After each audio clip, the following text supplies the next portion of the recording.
ਪਿਆਰੇ ਬੱਚਿਓ, ਸਤਿ ਸ਼੍ਰੀ ਅਕਾਲ। ਅੱਜ ਆਪਾਂ 8ਵੀਂ ਜਮਾਤ ਲਈ ਸਮਾਜਿਕ ਵਿਗਿਆਨ ਵਿਸ਼ੇ ਦਾ 17ਵਾਂ ਪਾਠ ਇਸਤਰੀਆਂ ਅਤੇ ਸੁਧਾਰ ਕਰਨ ਜਾ ਰਹੇ ਹਾਂ। ਇਸ ਪਾਠ ਦਾ ਪਹਿਲਾ ਭਾਗ ਆਪਾਂ ਕਰ ਚੁੱਕੇ ਹਾਂ। ਅੱਜ ਆਪਾਂ ਇਸ ਦਾ ਦੂਸਰਾ ਭਾਗ ਕਰ ਰਹੇ ਹਾਂ।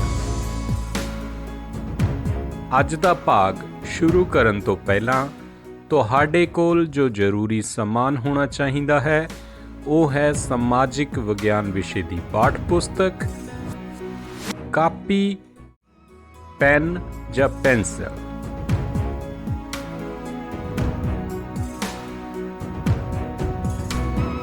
ਸੋ ਪਿਆਰੇ ਬੱਚਿਓ, ਇਸ ਪਾਠ ਦੇ ਪਿਛਲੇ ਭਾਗ ਵਿੱਚ ਆਪਾਂ 19ਵੀਂ ਸਦੀ ਦੌਰਾਨ ਭਾਰਤੀ ਸਮਾਜ ਵਿੱਚ ਇਸਤਰੀ ਦੀ ਹਾਲਤ ਬਾਰੇ ਪੜ੍ਹਿਆ। ਉਸ ਸਮੇਂ ਬਹੁਤ ਤਰ੍ਹਾਂ ਦੀਆਂ ਸਮਾਜਿਕ ਕੁਰੀਤੀਆਂ ਸਾਡੇ ਸਮਾਜ ਵਿੱਚ ਪ੍ਰਚਲਿਤ ਸਨ। ਇਸਤਰੀ ਉੱਪਰ ਬਹੁਤ ਤਰ੍ਹਾਂ ਦੇ ਜ਼ੁਲਮ ਕੀਤੇ ਜਾਂਦੇ ਸਨ।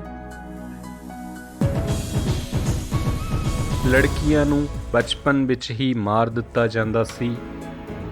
ਪਰਦਾ ਪ੍ਰਥਾ ਚੱਲ ਰਹੀ ਸੀ, ਸਤੀ ਪ੍ਰਥਾ ਚੱਲ ਰਹੀ ਸੀ, ਦਾਜ ਪ੍ਰਥਾ, ਅਨੇਕਾਂ ਹੀ ਇਸ ਤਰ੍ਹਾਂ ਦੀਆਂ ਕੁਰੀਤੀਆਂ ਉਸ ਸਮੇਂ ਦੇ ਸਮਾਜ ਵਿੱਚ ਪ੍ਰਚਲਿਤ ਸਨ। 19ਵੀਂ ਸਦੀ ਦੇ ਦੌਰਾਨ ਹੀ ਭਾਰਤ ਵਿੱਚ ਧਾਰਮਿਕ ਸਮਾਜਿਕ ਅੰਦੋਲਨਾਂ ਦੀ ਸ਼ੁਰੂਆਤ ਹੋਈ ਹੈ। ਸਾਡੇ ਭਾਰਤ ਦੇ ਵਿੱਚ ਅਨੇਕਾਂ ਹੀ ਸਮਾਜ ਸੁਧਾਰਕ ਜਨਮ ਲੈਂਦੇ ਹਨ, ਜਿਨ੍ਹਾਂ ਨੇ ਭਾਰਤੀ ਸਮਾਜ ਵਿੱਚ ਚੱਲ ਰਹੀਆਂ ਇਹਨਾਂ ਕੁਰੀਤੀਆਂ ਦੇ ਖਿਲਾਫ ਆਵਾਜ਼ ਉਠਾਈ।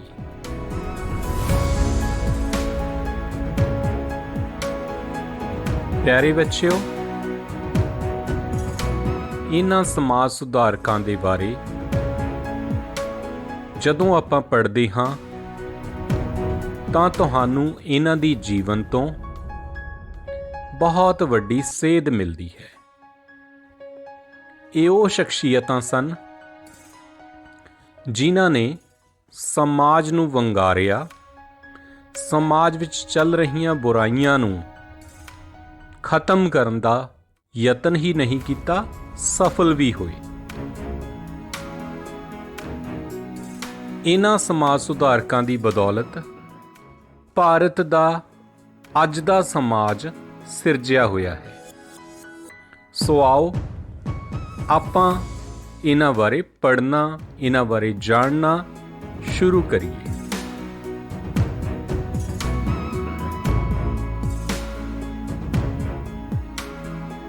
ਸਭ ਤੋਂ ਪਹਿਲਾਂ ਆਪਾਂ ਰਾਜਾ ਰਾਮ ਮੋਹਨ ਰਾਏ ਬਾਰੇ ਪੜ੍ਹਾਂਗੇ, ਜਿਨ੍ਹਾਂ ਨੇ ਬ੍ਰਹਮੋ ਸਮਾਜ ਦੀ ਸਥਾਪਨਾ ਕੀਤੀ।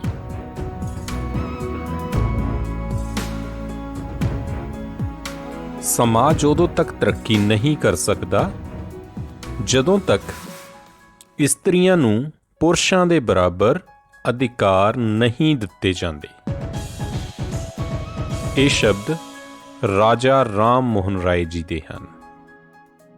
ਸੋ ਇਹਨਾਂ ਸ਼ਬਦਾਂ ਤੋਂ ਸਾਨੂੰ ਇਹ ਪਤਾ ਚੱਲਦਾ ਹੈ ਕਿ ਰਾਜਾ ਰਾਮ ਮੋਹਨ ਰਾਏ ਜੀ ਇਸਤਰੀਆਂ ਨੂੰ ਪੁਰਸ਼ਾਂ ਦੇ ਬਰਾਬਰ ਸਮਝਦੇ ਸਨ, ਉਹਨਾਂ ਨੂੰ ਉਹਨਾਂ ਦੇ ਬਰਾਬਰ ਅਧਿਕਾਰ ਦਿਵਾਉਣਾ ਚਾਹੁੰਦੇ ਸਨ। ਸੋ ਆਓ ਹੁਣ ਆਪਾਂ ਰਾਜਾ ਰਾਮ ਮੋਹਨ ਰਾਏ ਜੀ ਦੇ ਜੀਵਨ ਅਤੇ ਉਹਨਾਂ ਦੇ ਕਾਰਜਾਂ ਬਾਰੇ ਪੜ੍ਹੀਏ। ਸੋ ਬ੍ਰਹਮੋ ਸਮਾਜ ਲਹਿਰ ਦੇ ਅਧੀਨ ਅਸੀਂ ਦੋ ਸ਼ਖਸੀਅਤਾਂ ਨੂੰ ਪੜ੍ਹਨਾ ਹੈ ਇਸ ਪਾਠ ਦੇ ਵਿੱਚ। ਪਹਿਲਾਂ ਰਾਜਾ ਰਾਮ ਮੋਹਨ ਰਾਏ ਅਤੇ ਉਸ ਤੋਂ ਬਾਅਦ ਅਗਲੇ ਪੇਜ ਉੱਪਰ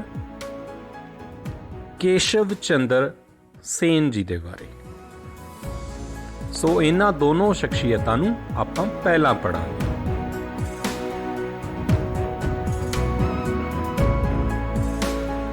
ਰਾਜਾ ਰਾਮ ਮੋਹਨ ਰਾਏ ਜੀ ਦਾ ਜਨਮ 22 ਮਈ 1772 ਈਸਵੀ ਨੂੰ ਇੱਕ ਬ੍ਰਾਹਮਣ ਪਰਿਵਾਰ ਵਿੱਚ ਬੰਗਾਲ ਰਾਜ ਵਿੱਚ ਹੁੰਦਾ ਹੈ। ਰਾਜਾ ਰਾਮ ਮੋਹਨ ਰਾਏ ਇੱਕ ਮਹਾਨ ਧਾਰਮਿਕ, ਸਮਾਜਿਕ ਅਤੇ ਸਿੱਖਿਆ ਸੁਧਾਰਕ ਵਜੋਂ ਜਾਣੇ ਗਏ ਹਨ।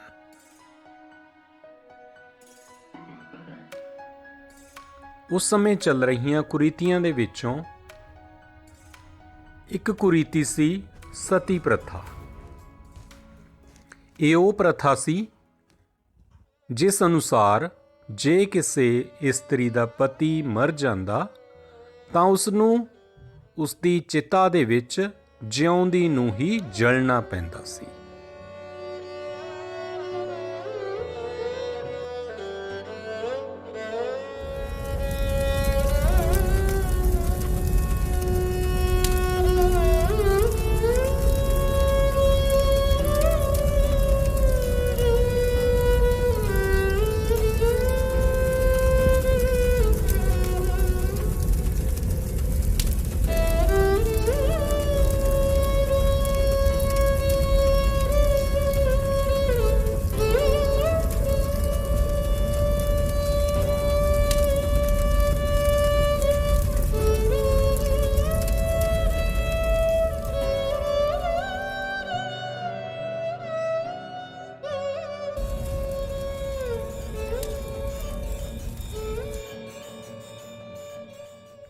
ਇਸ ਕੁਰੀਤੀ ਨੂੰ ਖਤਮ ਕਰਨ ਲਈ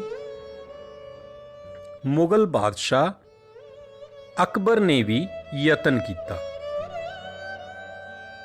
ਉਸਨੇ ਕੋਸ਼ਿਸ਼ ਕੀਤੀ ਕਿ ਇਸ ਪ੍ਰਥਾ ਨੂੰ ਬੰਦ ਕੀਤਾ ਜਾਵੇ, ਪਰੰਤੂ ਉਹ ਸਫਲ ਨਾ ਹੋ ਸਕਿਆ। 1811 ਈਸਵੀ ਵਿੱਚ ਰਾਜਾ ਰਾਮ ਮੋਹਨ ਰਾਏ ਦੇ ਭਰਾ ਜਗਮੋਹਨ ਰਾਏ ਦੀ ਮੌਤ ਹੋ ਜਾਂਦੀ ਹੈ। ਉਸ ਦੀ ਮੌਤ ਹੋ ਜਾਣ ਤੇ ਜੋ ਉਸ ਦੀ ਪਤਨੀ ਸੀ ਉਸ ਨੂੰ ਉਸਦੇ ਸਾਕ ਸੰਬੰਧੀ ਰਿਸ਼ਤੇਦਾਰ ਸਤੀ ਹੋਣ ਲਈ ਮਜਬੂਰ ਕਰ ਦਿੰਦੇ ਹਨ। ਰਾਜਾ ਰਾਮ ਮੋਹਨ ਰਾਏ ਆਪਣੀ ਭਾਬੀ ਨੂੰ ਬਚਾਉਣ ਲਈ ਬਹੁਤ ਯਤਨ ਕਰਦਾ ਹੈ, ਪਰ ਬਚਾ ਨਹੀਂ ਪਾਉਂਦਾ ਅਤੇ ਉਹ ਇਸਤਰੀ ਸਤੀ ਹੋ ਜਾਂਦੀ ਹੈ। ਰਾਜਾ ਰਾਮ ਮੋਹਨ ਰਾਏ ਦੇ ਮਨ ਉੱਪਰ ਇਸ ਘਟਨਾ ਦਾ ਬਹੁਤ ਡੂੰਘਾ ਅਸਰ ਪੈਂਦਾ ਹੈ।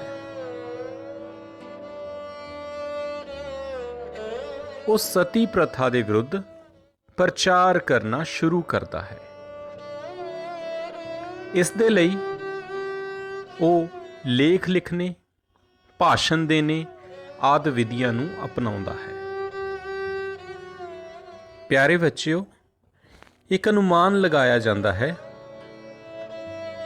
ਕਿ ਉਸ ਸਮੇਂ ਸਿਰਫ ਬੰਗਾਲ ਵਿੱਚ ਹੀ ਹਰੇਕ ਸਾਲ 800 ਦੇ ਲਗਭਗ ਇਸਤਰੀਆਂ ਸਤੀ ਹੋ ਜਾਇਆ ਕਰਦੀਆਂ ਸਨ। ਰਾਜਾ ਰਾਮ ਮੋਹਨ ਰਾਏ ਜੀ ਦੇ ਦ੍ਰਿੜ ਇਰਾਦੇ, ਸੰਘਰਸ਼, ਦਲੀਲਾਂ ਅਤੇ ਯਤਨਾਂ ਸਦਕਾ ਬ੍ਰਿਟਿਸ਼ ਸਰਕਾਰ ਨੇ ਜੋ ਸਮੇਂ ਭਾਰਤ ਵਿੱਚ ਰਾਜ ਕਰ ਰਹੀ ਸੀ, ਗਵਰਨਰ ਜਨਰਲ ਵਿਲੀਅਮ ਬੈਂਟਿੰਗ ਨੇ 4 ਦਸੰਬਰ 1829 ਈਸਵੀ ਨੂੰ ਸਤੀ ਪ੍ਰਥਾ ਤੇ ਕਾਨੂੰਨੀ ਤੌਰ ਉੱਪਰ ਪਾਬੰਦੀ ਲਗਾ ਦਿੱਤੀ ਅਤੇ ਇਸ ਨੂੰ ਦੰਡਯੋਗ ਕਾਰਜ ਘੋਸ਼ਿਤ ਕਰ ਦਿੱਤਾ। ਭਾਵ ਜੋ ਕੋਈ ਵੀ ਕਿਸੇ ਇਸਤਰੀ ਨੂੰ ਸਤੀ ਹੋਣ ਲਈ ਮਜਬੂਰ ਕਰੇਗਾ ਉਸ ਨੂੰ ਸਜ਼ਾ ਦਿੱਤੀ ਜਾਵੇ। ਸੋ ਇਹ ਸਫਲਤਾ ਰਾਜਾ ਰਾਮ ਮੋਹਨ ਰਾਏ ਦੇ ਯਤਨਾਂ ਸਦਕਾ ਪ੍ਰਾਪਤ ਹੋਈ।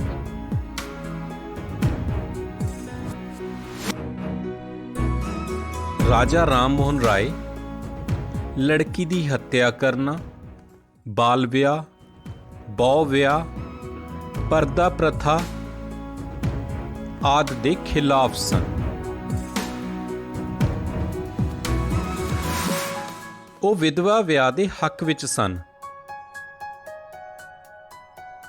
ਅਤੇ ਉਹਨਾਂ ਨੇ ਇਸਤਰੀਆਂ ਨੂੰ ਜੱਦੀ ਜਾਇਦਾਦ ਵਿੱਚ ਹਿੱਸਾ ਲੈਣ ਲਈ ਵੀ ਪ੍ਰਚਾਰ ਕੀਤਾ। ਰਾਜਾ ਰਾਮ ਮੋਹਨ ਰਾਏ ਅੰਗਰੇਜ਼ੀ ਭਾਸ਼ਾ ਅਤੇ ਪੱਛਮੀ ਸਿੱਖਿਆ ਦੇ ਪੱਖ ਵਿੱਚ ਸਨ।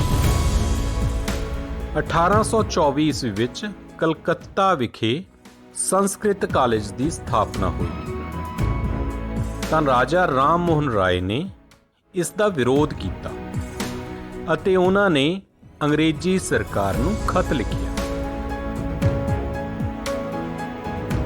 ਲਗਭਗ 11 ਸਾਲਾਂ ਬਾਅਦ 7 ਮਾਰਚ 1835 ਈਸਵੀ ਨੂੰ ਵਿਲੀਅਮ ਬੈਂਟਿੰਗ ਨੇ ਭਾਰਤ ਵਿੱਚ ਸਿੱਖਿਆ ਲਈ ਪੱਛਮੀ ਸਾਹਿਤ ਅਤੇ ਵਿਗਿਆਨ ਵਿਸ਼ਿਆਂ ਨੂੰ ਪੜ੍ਹਾਉਣ ਦਾ ਐਲਾਨ ਕਰ ਦਿੱਤਾ। 1835 ਈਸਵੀ ਵਿੱਚ ਹੀ ਕਲਕੱਤਾ ਵਿੱਚ ਮੈਡੀਕਲ ਕਾਲਜ ਦੀ ਸਥਾਪਨਾ ਹੋਈ।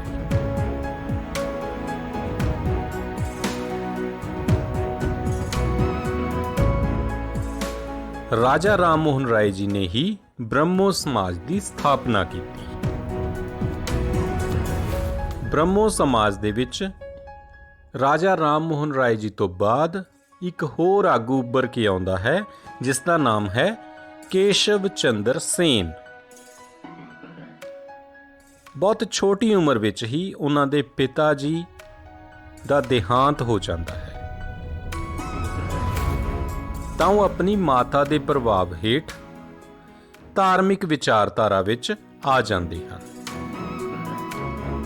1857 ਈਸਵੀ ਵਿੱਚ ਕੇਸ਼ਵ ਚੰਦਰ ਸੇਨ ਦੀ ਉਮਰ ਸਿਰਫ 19 ਵਰ੍ਹਿਆਂ ਦੀ ਸੀ ਤਾਂ ਉਹ ਬ੍ਰਹਮੋ ਸਮਾਜ ਵਿੱਚ ਸ਼ਾਮਿਲ ਹੋ ਜਾਂਦੇ ਹਨ।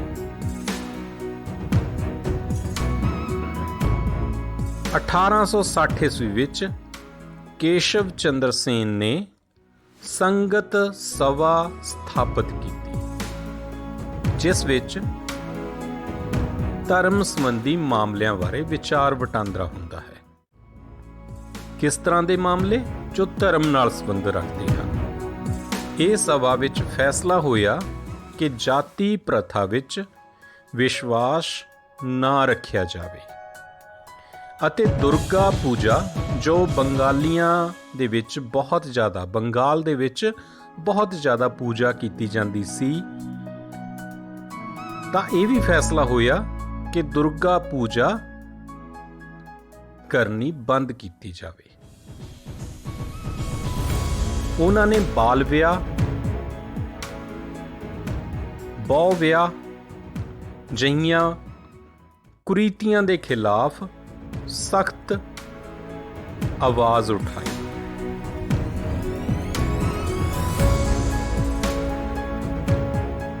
ਇਸਤਰੀ ਸਿੱਖਿਆ ਅਤੇ ਵਿਧਵਾ ਪੁਨਰ ਵਿਆਹ ਦੇ ਹੱਕ ਵਿੱਚ ਪ੍ਰਚਾਰ ਕੀਤਾ।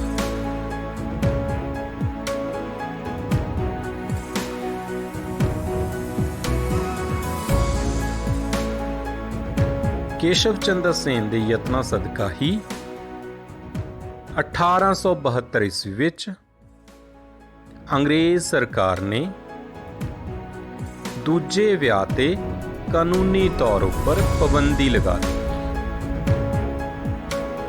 ਸੋ ਬ੍ਰਹਮੋ ਸਮਾਜ ਦੇ ਯਤਨਾਂ ਸਦਕਾ ਭਾਰਤ ਵਿੱਚ 2 ਵੱਡੇ ਕਾਨੂੰਨ ਪਾਸ ਹੋਏ।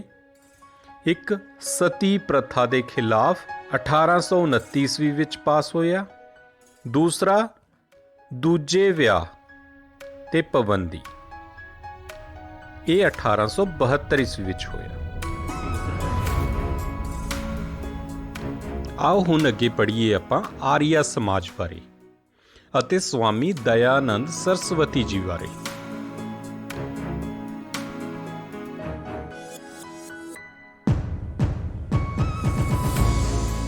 ਬ੍ਰਹਮੋ ਸਮਾਜ, ਜਿਸ ਨੂੰ ਰਾਜਾ ਰਾਮ ਮੋਹਨ ਰਾਏ ਜੀ ਨੇ ਪੂਰਬੀ ਭਾਰਤ ਵਿੱਚ ਬੰਗਾਲ ਵਿੱਚ ਸ਼ੁਰੂ ਕੀਤਾ ਸੀ। ਆਰੀਆ ਸਮਾਜ ਪੱਛਮੀ ਭਾਰਤ ਵਿੱਚ ਲਾਹੌਰ ਵਿੱਚ ਪੈਦਾ ਹੋਇਆ, ਜਿਸ ਦੇ ਮੋਢੀ स्वामी दयानंद जी सन। स्वामी दयानंद जी कन्या हत्या, बाल विआह, दहेज प्रथा, सती प्रथा ਦੇ ਵਿਰੁੱਧ ਸਨ ਅਤੇ ਉਹ ਵਿਧਵਾ ਵਿਆਹ ਦੇ ਹੱਕ ਵਿੱਚ ਸਨ। ਵਿਧਵਾ ਇਸਤਰੀਆਂ ਦੀ ਹਾਲਤ ਨੂੰ ਸੁਧਾਰਨ ਲਈ ਉਹਨਾਂ ਨੇ ਵਿਧਵਾ ਆਸ਼ਰਮ ਸਥਾਪਿਤ ਕੀਤੇ।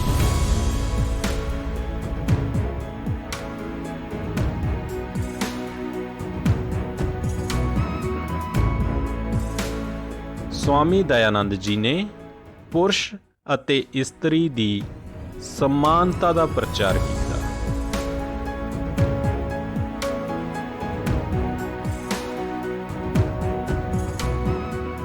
ਉਹ ਪੁਰਸ਼ ਵਾਂਗ ਇਸਤਰੀ ਦੀ ਸਿੱਖਿਆ ਦੇ ਹੱਕ ਵਿੱਚ ਸਨ।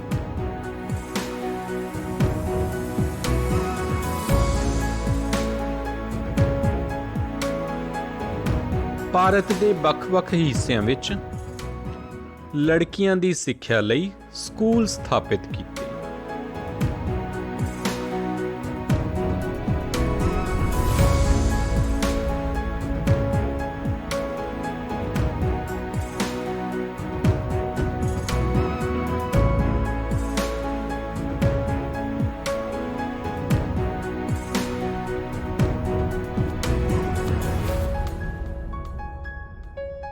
ਬੇਸਹਾਰਾ ਲੜਕੀਆਂ ਨੂੰ ਸਿਲਾਈ ਕਢਾਈ ਦੇ ਕੰਮ ਦੀ ਸਿਖਲਾਈ ਦੇਣ ਲਈ ਵੀ ਬਹੁਤ ਸਾਰੇ ਕੇਂਦਰ ਸਥਾਪਿਤ ਕੀਤੇ।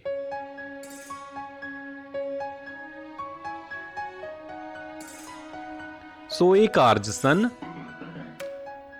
ਆਰੀਆ ਸਮਾਜ ਦੇ, ਜਿਸ ਦੇ ਸੰਸਥਾਪਕ ਸਵਾਮੀ ਦਇਆਨੰਦ ਜੀ ਸਨ।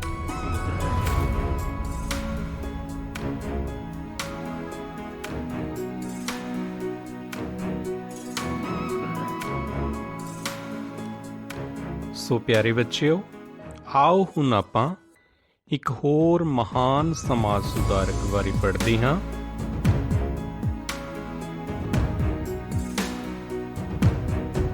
ਜਿਨ੍ਹਾਂ ਦਾ ਨਾਮ ਹੈ ਈਸ਼ਵਰ ਚੰਦਰ ਵਿਦਿਆਸਾਗਰ। ਇਹਨਾਂ ਦੇ ਜੀਵਨ ਤੇ ਝਾਤ ਮਾਰੀਏ। ਇਹਨਾਂ ਦਾ ਜਨਮ ਵੀ ਬੰਗਾਲ ਰਾਜ ਵਿੱਚ ਬ੍ਰਾਹਮਣ ਪਰਿਵਾਰ ਵਿੱਚ ਹੀ ਹੋਇਆ।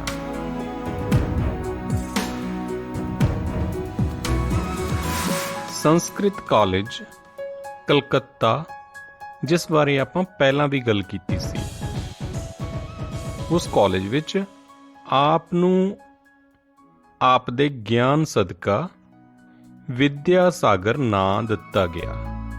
ਇਸ ਤੋਂ ਪਹਿਲਾਂ ਇਹਨਾਂ ਦਾ ਨਾਮ ਈਸ਼ਵਰ ਚੰਦਰ ਸੀ। ਵਿਦਿਆਸਾਗਰ ਨਾਮ ਸੰਸਕ੍ਰਿਤ ਕਾਲਜ ਕਲਕੱਤਾ ਨੇ ਦਿੱਤਾ, ਜਿਸ ਦਾ ਭਾਵ ਹੈ ਗਿਆਨ ਦਾ ਸਾਗਰ। ਇਹ ਇਹਨਾਂ ਨੂੰ ਇਹਨਾਂ ਦੇ ਗਿਆਨ ਸਦਕਾ ਪ੍ਰਾਪਤ ਹੋਇਆ। ਇਸੇ ਕਾਲਜ ਵਿੱਚ 1852 ਈਸਵੀ ਵਿੱਚ ਈਸ਼ਵਰ ਚੰਦਰ ਵਿਦਿਆਸਾਗਰ ਬਤੌਰ ਪ੍ਰਿੰਸੀਪਲ ਇਹਨਾਂ ਨੇ ਅਹੁਦਾ ਸੰਭਾਲਿਆ। ਪਿਆਰੇ ਬੱਚਿਓ, ਈਸ਼ਵਰ ਚੰਦਰ ਵਿਦਿਆਸਾਗਰ ਜੀ ਪਹਿਲੇ ਭਾਰਤੀ ਸਨ ਜਿਨ੍ਹਾਂ ਨੇ ਸਰਕਾਰੀ ਸੰਸਕ੍ਰਿਤ ਕਾਲਜ ਕਲਕੱਤਾ ਵਿਖੇ ਬਤੌਰ ਪ੍ਰਿੰਸੀਪਲ ਅਹੁਦਾ ਸੰਭਾਲਿਆ। ਇਸ ਤੋਂ ਪਹਿਲਾਂ ਜਿੰਨੇ ਵੀ ਪ੍ਰਿੰਸੀਪਲ ਆਏ ਸਨ ਉਹ ਅੰਗਰੇਜ਼ ਅਧਿਕਾਰੀ ਹੀ ਹੁੰਦੇ ਸਨ। ਉਹਨਾਂ ਨੇ ਲੜਕੀਆਂ ਨੂੰ ਪੜ੍ਹਾਉਣ ਲਈ ਆਪਣੇ ਖਰਚੇ ਤੇ ਬੰਗਾਲ ਵਿੱਚ 25 ਸਕੂਲ ਸਥਾਪਿਤ ਕੀਤੇ, ਜਿਨ੍ਹਾਂ ਵਿੱਚ 1300 ਤੋਂ ਵੱਧ ਬੱਚੀਆਂ ਨੂੰ ਦਾਖਲ ਕਰਵਾਇਆ।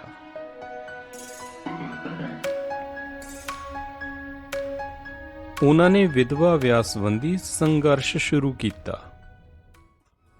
ਉਹਨਾਂ ਨੇ 1855 ਤੋਂ 60 ਦੇ ਦੌਰਾਨ ਲਗਭਗ 25 ਵਿਧਵਾ ਵਿਆਹ ਕਰਵਾਏ।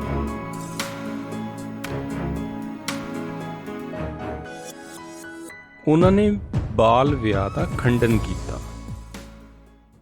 ਉਸ ਸਮੇਂ ਅਜਿਹੇ ਹਾਲਾਤ ਵੀ ਚੱਲ ਰਹੇ ਸਨ ਕਿ ਬਹੁਤ ਜ਼ਿਆਦਾ ਉਮਰ ਵਿੱਚ ਬੁੱਢੇ ਪੁਰਸ਼ ਬਹੁਤ ਛੋਟੀ ਉਮਰ ਦੀ ਬੱਚੀ ਨਾਲ ਵਿਆਹ ਕਰਵਾ ਲੈਂਦੇ ਸਨ। ਸੋ ਇਸ ਤਰ੍ਹਾਂ ਦੇ ਹਾਲਾਤਾਂ ਨੂੰ ਵੇਖਦੇ ਹੋਏ ਈਸ਼ਵਰ ਚੰਦਰ ਵਿਦਿਆਸਾਗਰ ਬਾਲ ਵਿਆਹ ਦੇ ਖਿਲਾਫ ਸਨ ਅਤੇ ਉਹਨਾਂ ਦੇ ਯਤਨਾਂ ਸਦਕਾ ਹੀ ਭਾਰਤ ਵਿੱਚ ਅੰਗਰੇਜ਼ ਸਰਕਾਰ ਨੇ 1856 ਈਸਵੀ ਵਿੱਚ ਹਿੰਦੂ ਵਿਧਵਾ ਵਿਆਹ ਕਾਨੂੰਨ ਪਾਸ ਕੀਤਾ, ਜਿਸ ਦੇ ਤਹਿਤ ਵਿਧਵਾ ਕਾਨੂੰਨਨ ਤੌਰ ਉੱਪਰ ਦੁਬਾਰਾ ਵਿਆਹ ਕਰਵਾ ਸਕਦੀ ਸੀ। ਇਸ ਤੋਂ ਪਹਿਲਾਂ ਆਪਾਂ ਪੜ੍ਹਿਆ ਸੀ ਸਤੀ ਪ੍ਰਥਾ ਲਈ ਕਾਨੂੰਨੀ ਤੌਰ ਉੱਪਰ ਪਾਬੰਦੀ ਲਗਾਈ ਗਈ। ਇਹ ਕਿਸ ਨੇ ਲਗਾਈ ਸੀ? ਵਿਲੀਅਮ ਬੈਂਟਿੰਗ ਨੇ। ਉਸ ਤੋਂ ਬਾਅਦ ਇਹ ਦੂਸਰਾ ਵੱਡਾ ਕਾਨੂੰਨ ਪਾਸ ਹੋਇਆ ਜਿਸ ਨੇ ਇਸਤਰੀ ਦੀ ਦਸ਼ਾ ਨੂੰ ਸੁਧਾਰਨ ਦੇ ਵਿੱਚ ਵੱਡਾ ਰੋਲ ਨਿਭਾਇਆ। ਸੋ ਹੁਣ ਤੱਕ ਆਪਾਂ ਨੇ ਪੜ੍ਹਿਆ 1829 ਈਸਵੀ ਵਿੱਚ ਸਤੀ ਪ੍ਰਥਾ ਦਾ ਖਾਤਮਾ ਹੋਇਆ। 1856 ਈਸਵੀ ਵਿੱਚ ਹਿੰਦੂ ਵਿਧਵਾ ਵਿਆਹ ਕਾਨੂੰਨ ਪਾਸ ਹੋਇਆ। 1872 ਈਸਵੀ ਵਿੱਚ ਦੂਜੇ ਵਿਆਹ ਤੇ ਪਾਬੰਦੀ ਲਗਾਈ ਗਈ।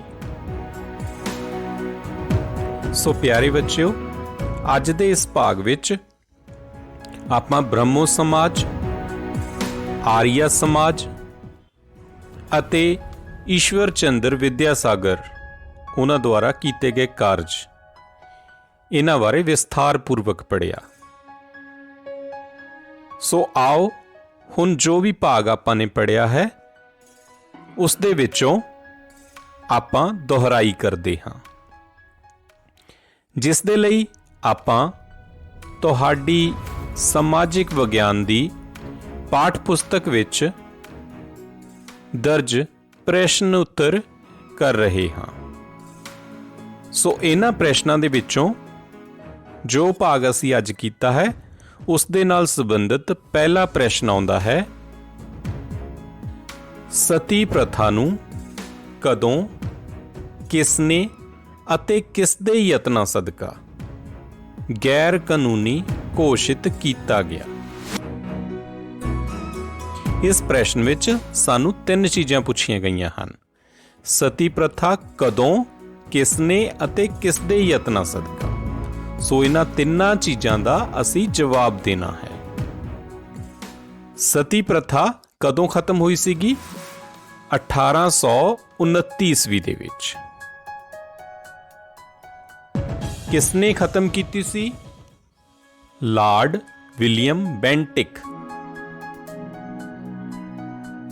ਅਤੇ ਰਾਜਾ ਰਾਮ ਮੋਹਨ ਰਾਏ ਜੀ ਦੇ ਯਤਨਾਂ ਸਦਕਾ ਇਸ ਪ੍ਰਥਾ ਨੂੰ, ਸਤੀ ਪ੍ਰਥਾ ਨੂੰ ਗੈਰ ਕਾਨੂੰਨੀ ਘੋਸ਼ਿਤ ਕੀਤਾ ਗਿਆ ਸੀ।